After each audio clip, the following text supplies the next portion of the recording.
乾道鞠躬，坤道鞠躬。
两边海方对面坐椅，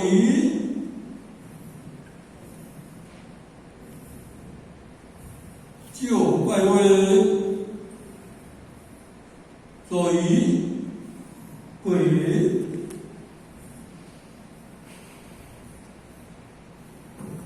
三叩首，一叩再叩，三叩首。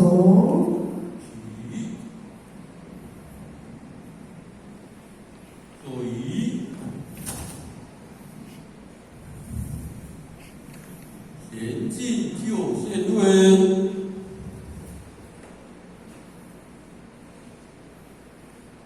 坐椅，后各位跪礼，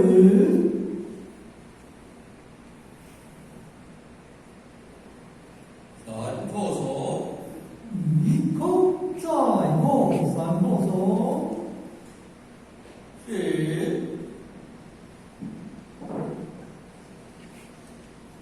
跪礼，齐眉齐，双手接，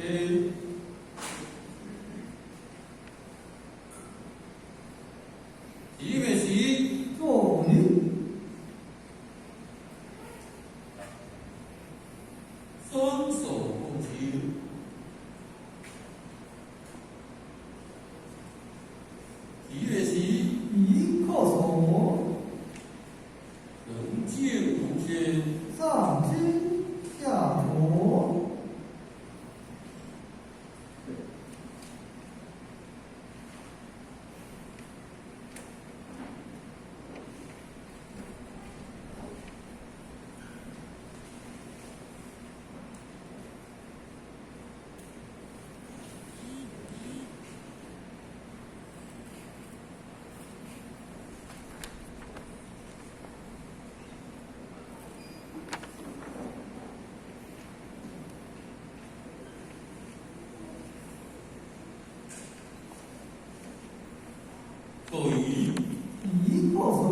座椅，椅靠左，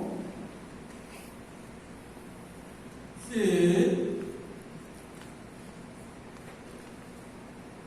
跪，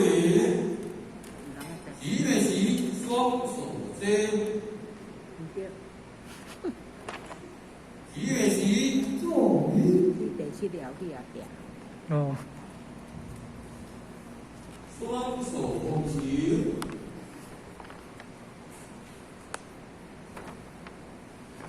起的是椅靠左，神经复线，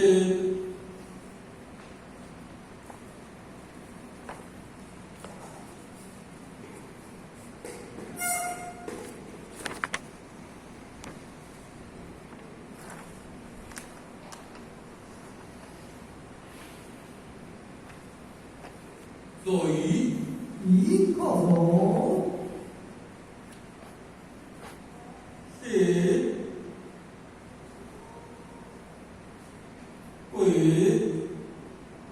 起的是双手接，起的是座椅，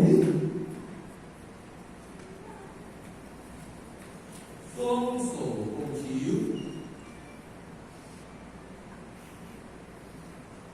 起的是椅靠左，神经复线，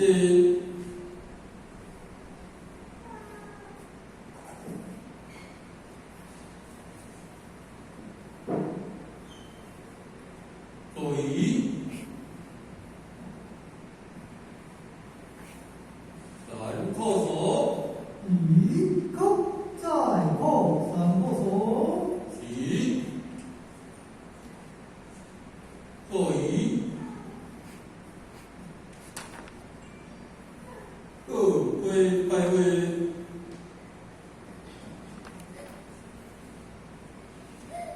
红座椅，跪，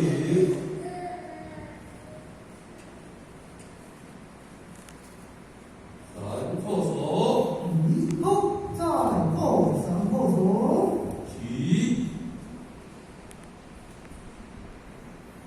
座椅，两背归班，对面座椅，前后一起空。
店长闪过手，后一个，再后闪过手，起，左移，线条一勾，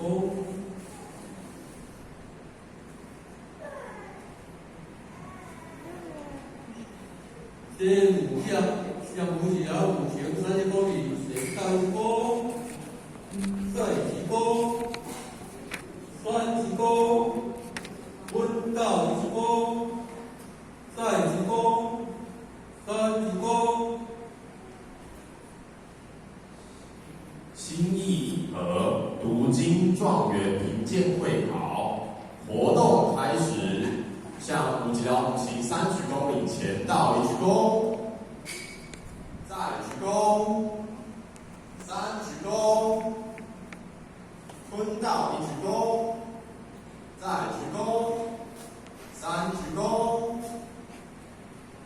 恭请傅贤人为今天的评鉴会考活动致开班词，请掌声欢迎傅贤人。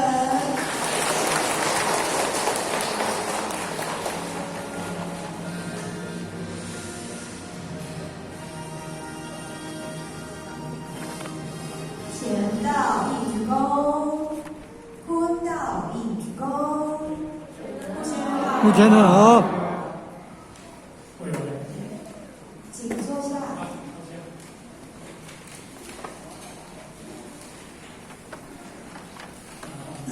会会，那我们春节的时候，毕竟离我们春节的时候，那各位主任，那我们的组长，我们各位同学大长，以及我们今天各位考生、同学们，大家早安。目前的早安。我也很高兴，因为今天这是10月27号，也就是我们爱想合成那每年一次的读经会考。那我们在读经会考，在几年前，我们在当时或许当秘书长的时候，就申请在台南市经典评鉴会考、状元会考。那个时候呢，向我们的台南市政府申请核款。我还记得，我们当时在麻豆办了第1届，那连续呢我们就办了2届，结集我们台南市各单位各道场。我还记得我们当时都有1000多人，1000多人包1000多人会考，包括工作人员有好几千人，那非常的壮观。那我们从那个时候，我们开始在每年陆陆续续的连续在整个大活动办5年。那5年之后呢，那我们本来就是我们义务圣堂来做一个主导带动。那因为前人呢慈悲说，我们台南市一贯道台南市协会已经成立，我们应该把这个活动就推给我们一贯道在台南市协会来举办。那当然，在台南市协会呢，他们本来就是说各地方自己去办，但是呢，因为大家考完了，那我们才把我们考生所入榜的状元就由协会来颁奖。我还记得在几年前，我们在中山大学办1次的颁奖。那再过来呢，我们的疫情的关系，所以我们在这段时间呢，就化整为零。那因为当时在整个大活动完就回归到我们义务圣堂来办。我们义务圣堂就是有8个单位一起办。那我还记得我们办的单位，那个时候我们的报名还有几百人，700、800左右，然后因为我们一个社长来举办，因为疫情的关系，因为我们一直延伸到所谓的一个各单位来办，所以忠孝仁爱、心理和平化整合为令各单位来办。那各单位呢，也就是今天呢，就是我们爱想跟我们合成一起来办这个活动。那我们办活动，我们今天的状元，我们在我们的义友圣人道场，由前人来发我们的那个奖状，也就是这样。那没想到我们读经这一块，基本上读经是一个非常重要，所以在佛教界里头，他们就是诵经。在我们一贯道里头，就是读经。我还记得在《金刚经》有一段话说：“若有人受持读诵此经，乃至于世纪等未能解说其圣品。”有这么一段话，也就是说，这个人能够来受什么？受真理实相，来持什么？来持真理实相。那真理实相呢，要从哪里去发掘呢？也就是从经典去发掘。唯有经典才能够存藏这真理实相在里面。那因为真理实相，成为这个真理实相，那真理也就对我们的智慧来做一个启发，来做一个开启。我们都知道，经典是圣人的智慧。圣人，因为他把他过去他的智慧，把它寄望在这一本经典里头，就像佛祖2500多年来，无论是《金刚经》、《内涵经》、《法华经》，这个是当时佛祖的智慧。然后《六祖坛经》，也就是我们六祖慧能祖师的智慧。我们45经呢，也就是我们弘导佛子的智慧。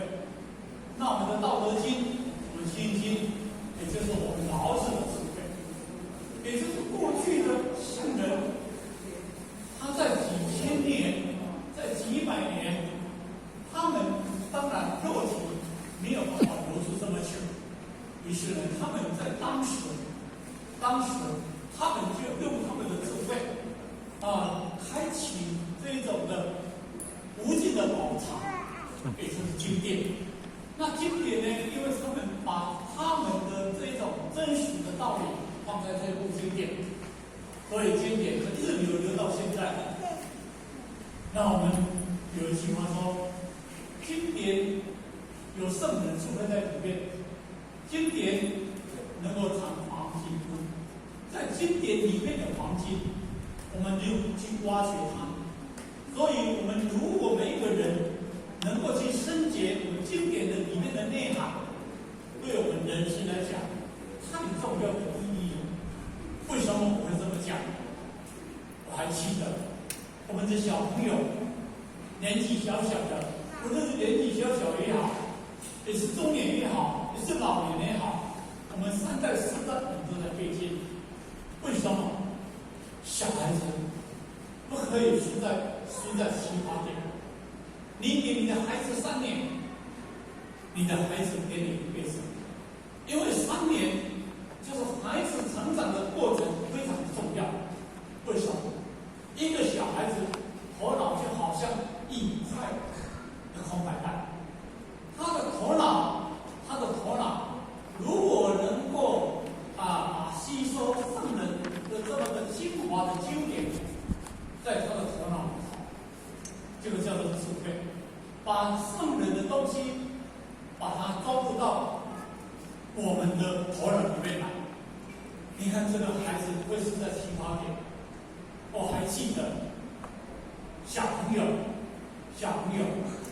如果能够在早年爸爸妈妈辅导他能够读经典，这个小孩子以后长大常的难得，非常的难得。为什么？因为小朋友的记忆力很好，因为有时候呢，爸爸妈妈就忽略了这一点。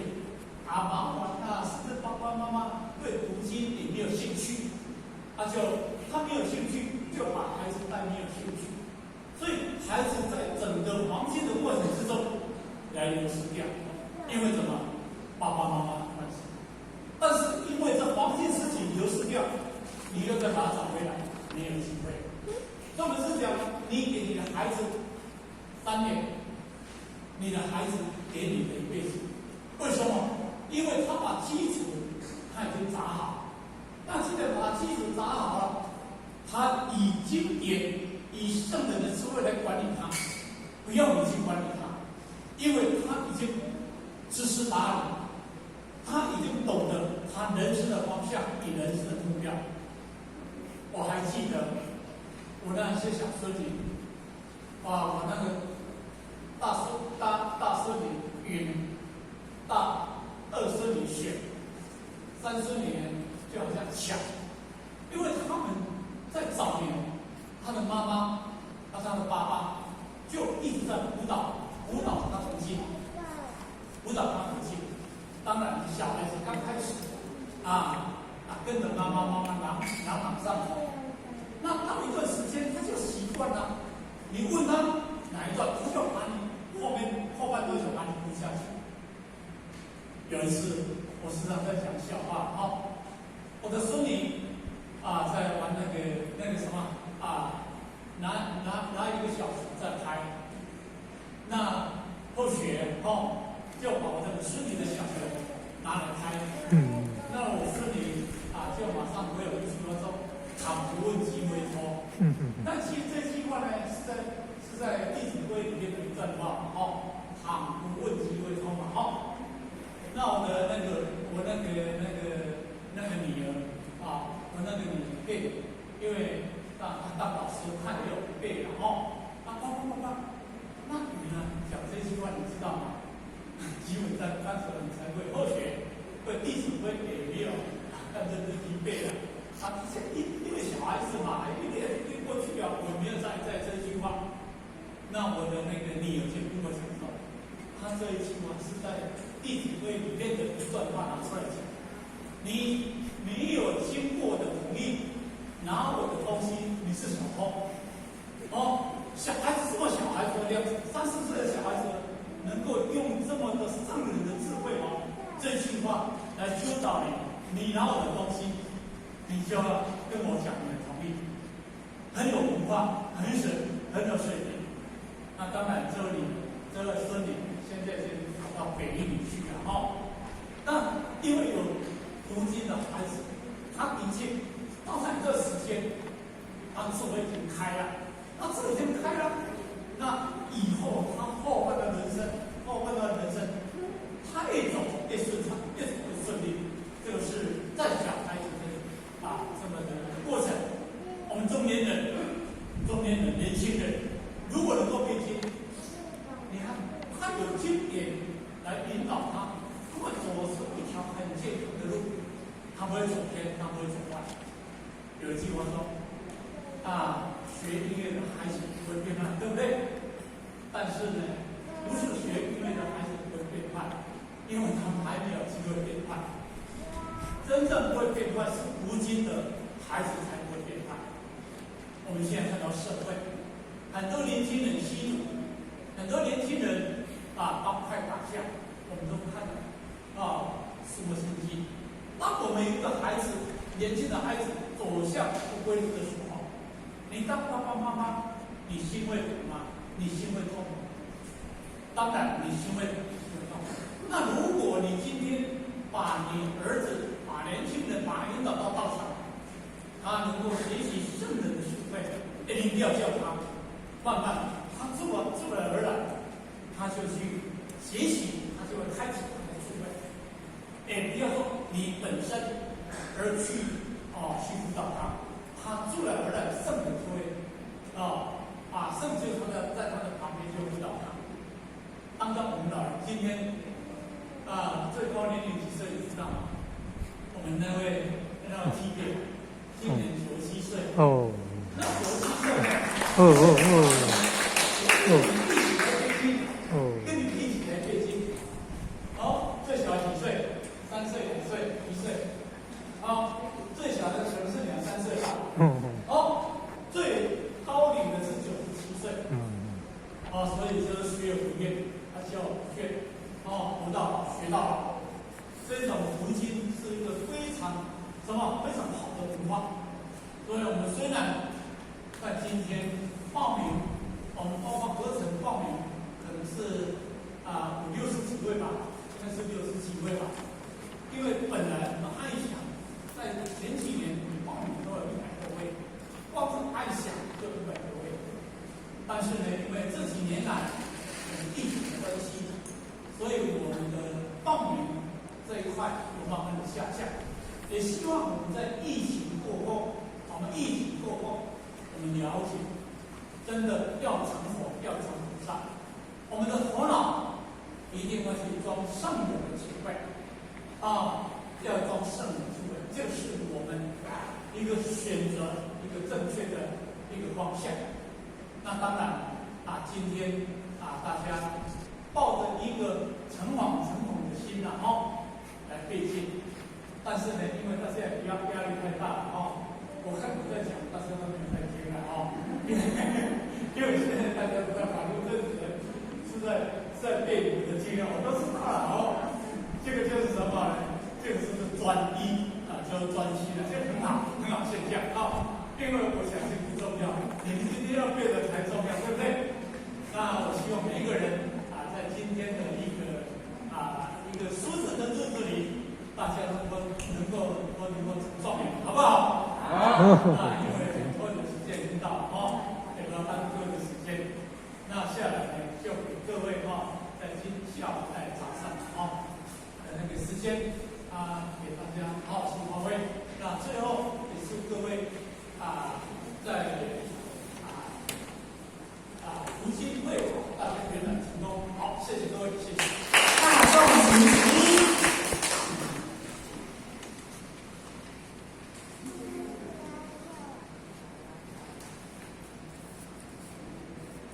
感谢父贤人慈悲，贤道鞠躬，坤道鞠躬，再次掌声。